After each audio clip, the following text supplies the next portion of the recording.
قیامت کی بڑی علامت دجال کا نکلنا ہے۔ احادیث مبارکہ میں دجال کا ذکر بڑی وضاحت سے آیا ہے، اور کمال کی بات یہ ہے کہ ہر نبی علیہ الصلوۃ والسلام نے دجال کے فتنے سے اپنی امت کو ڈرایا ہے۔ دجال ابھی آیا نہیں ہے اور کسی کو پتا نہیں ہے کہ اس وقت وہ کہاں ہے، لیکن روئے زمین پر ایک صحابی ایسے گزرے ہیں جنہوں نے دجال کو دیکھا بھی ہے، اس سے ملاقات بھی کی ہے اور اس سے بات چیت بھی کی ہے۔ ایک مرتبہ پیارے آقا علیہ الصلوۃ والسلام نے اچانک اپنے صحابہ کرام کو جمع فرمایا اور خطبہ دینے کے لیے ممبر پر تشریف فرما ہو گئے۔ تو نبی کریم علیہ الصلوۃ والسلام نے فرمایا کہ امیم داری نے مجھے بتایا کہ وہ 30 افراد تھے اور ایک شپ میں، ایک کشتی میں سفر کر رہے تھے کہ طوفان آ گیا اور وہ بھٹک گئے۔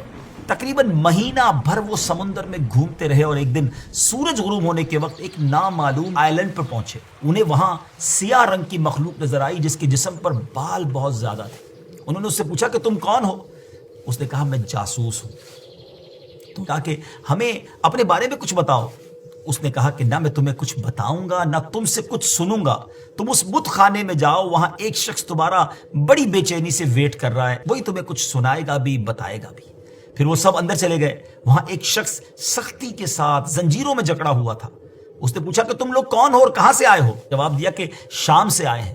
اس نے پوچھا کہ عرب کا کیا حال ہے؟ اور ایک شخص وہاں پیدا ہونا تھا، اس کا کیا حال ہے؟ یعنی نبی پاک علیہ الصلوۃ والسلام کے بارے میں پوچھا۔ صحابہ کرام نے کہا کہ وہ اچھے حال میں ہیں اور ابتدا میں ان کی مخالفت ہوئی مگر اب تو تمام عرب پر وہ غالب ہو گئے ہیں۔ اس نے کہا اچھا زغر کے چشمے کا کیا حال ہے؟ انہوں نے جواب دیا کہ وہ بھی اچھی حالت میں ہے، لوگ اس سے پانی پیتے ہیں، اس سے کھیتی باڑی بھی کرتے ہیں۔ پھر اس نے پوچھا کہ عمان اور بیسان کی کھجوروں کا کیا حال ہے؟ انہوں نے کہا کہ اس میں ہر سال پھل آتے ہیں۔ یہ سن کر اس شخص نے 3 چیخیں ماری اور بولا کہ میں دجال ہوں، کہتا ہے ان قریب میں آزاد ہو جاؤں گا اور زمین کا چپا چپا گھوموں گا اور اس کا کوئی حصہ نہیں چھوڑوں گا سوائے طیبہ کے، کیونکہ مجھ میں وہاں جانے کی طاقت، وہاں جانے کی پاور نہ ہوگی۔ نبی پاک علیہ الصلوۃ والسلام نے فرمایا کہ مجھے بہت خوشی ہوئی کیونکہ طیبہ یہی شہر ہے۔ بعض روایت کی روشنی میں یہ بات بھی کہی جاتی ہے کہ دجال کو حضرت سلیمان علیہ الصلوۃ والسلام نے قید کیا تھا، اور حدیث پاک کے مطابق یہ مشرق یعنی ایسٹ کی سائیڈ موجود ہے۔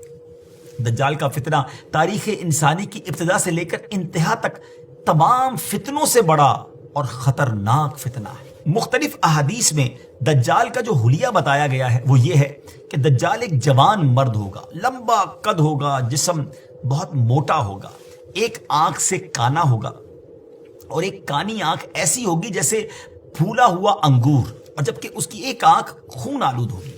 اس کا سینہ چوڑا ہوگا اور ذرا سا اندر کی طرف دھسا ہوا ہوگا۔ دجال کی پیشانی چوڑی ہوگی اور دونوں آنکھوں کے درمیان کاف فا را یعنی کافر لکھا ہوگا۔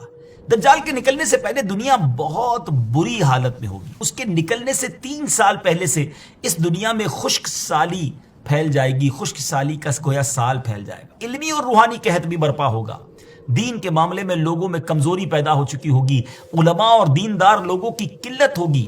تب دجال ایسٹ کی سائڈ سے اصبہان یا خراسان نامی شہر سے نکلے گا اور زمین پر 40 دن رہے گا، جن میں سے ایک دن 1 سال کے برابر ہوگا، اور ایک دن 1 ماہ کے برابر، اور اگلا دن 1 ہفتے کے برابر، جبکہ باقی دن سال کے عام دنوں کی طرح ہوں گے۔ اس مدت میں دجال اپنے گدھے پر سوار ہو کر ساری دنیا کا چکر لگائے گا۔ دجال کے ان فتنوں کی وجہ سے اہل ایمان سخت پریشان اور تنگی کے عالم میں بھاگ کر دخان نامی ایک پہاڑ میں پناہ لیے ہوئے ہوں گے، لیکن دجال ان کا پیچھا کر کے پہاڑ کا گھیرا کرے گا۔ تب اللہ پاک حضرت سیدنا عیسیٰ علیہ نبینا علیہ الصلوۃ والسلام کو نازل فرمائے گا۔ جب حضرت عیسیٰ علیہ الصلوۃ والسلام اس دنیا میں آ جائیں گے تو ان کو دیکھتے ہی دجال ایسے گھلے گا، میلٹ ہوگا، جیسے پانی میں نمک گھلتا ہے، میلٹ ہوتا ہے۔ آپ علیہ الصلوۃ والسلام دجال کو مقام لد پر قتل کریں گے اور اس کے فالوورز میں سے ایک بھی کسی کو بھی زندہ نہیں چھوڑیں گے۔ یہ فتنہ بہت شدید ہوگا ناظرین۔ نبی پاک علیہ الصلوۃ والسلام نے فرمایا جو سورہ کہف کی پہلی 10 آیتیں یاد کرے گا دجال کے فتنے سے محفوظ رہے گا۔